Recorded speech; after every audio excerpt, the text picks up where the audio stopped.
A menetgyakorlat minden mozzanatára nagy figyelmet fordítanak a Soproni Huszár Hagyományőrző Egyesület tagjai. Ezen a hétvégén a németországi Gútában mérettetik meg magukat a nemzetközi lovasbajnokságon számos európai csapattal együtt. Első nap egy nagyságrendileg 30-35 kilométeres terepjárőr, ami ugye tájékozódásból, az adott helyek megkereséséből, felderítésből, és hát mindenféle katonai jellegű feladatból áll. Ezt ugye pontosan mi sem tudjuk előre, ez a rendezők meglepetése, van egy parancs, ami szerint a járőr elindul és végrehajtja a feladatokat, és időre beérkezik a célba. Most ugye ezt úgy kell elképzelni, hogy ez a 35 kilométer a feladatokkal tarkítva egy a 3-4 órás lovaglás jelent. A második napon 2 versenyszám van, a csapat alaki lovaglás, ami tulajdonképpen katonai elemekből egy csapat díjlovaglás. Ugyanezen a napon délután van a terepakadályokon való ugratás, tehát fatörzsek, sövények, mélybeugrás, vizesárok. Mindez így néz ki a gyakorlatban. Az ügyességi akadályok leküzdése az egyik leglátványosabb programja 3 napos versenynek. Nem csoda, hogy évről évre több ezren látogatnak el a nemzetközi versenyre. A huszárok hónapok óta minden hétvégéjüket a felkészülésre szánják. Célzottan készülünk azokra a feladatokra, ami Gótába vár ránk. Ahogy kapitány úr is elmondta, van a felderítő járőr, akkor ezt teljesen úgy csináljuk, mint annak idején a járőrök. Úgy közelítünk meg objektumokat, hogy az ellenség ott lehet, és nem szabad, hogy észrevegyen. Úgy hagyjuk el a területet, halkan, csendbe.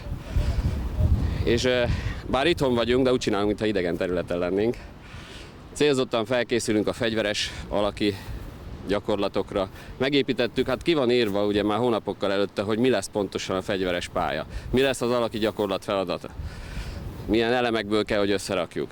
És azokat itt előre megtervezzük, és gyakoroljuk, addig, amíg nem megy tökéletesen.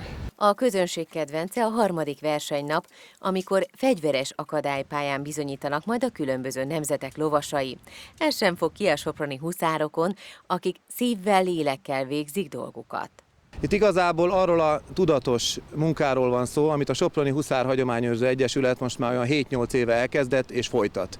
Ugye ezt fejlesztjük mi folyamatosan tovább, és azt gondolom, hogy ez a katonai lovasbajnokság már egy olyan mércéje a katonai hagyományőrzésnek és a lovas hagyományőrzésnek, ahol igazából egy nemzetközi mezőnybe kell, hogy megmutassuk, és feleljünk meg annak a mítosznak, ami az emberekbe a magyar huszárról él. És ez nem csak a mi fejünkben van így, hiszen hogyha a tavalyi versenyre visszaemlékszem, ugye láthatjuk, hogy ott a különböző csapatok milyen tisztelettel néznek a magyar huszárra, hiszen ez az egész katonai lovaglás, katonai harc eljárások és harcmodor, ez mind-mind a magyar huszártól indult, és igazából ezt vette át minden országnak a lovassága a történelem során, ahol egyáltalán lovas hadsereg működött. A nádasdi huszárok kései utódai, mint a monarchia egyik elit ezredének hagyományőrzői, képzettségükkel, fegyelmezettségükkel és összetartásukkal bíznak abban,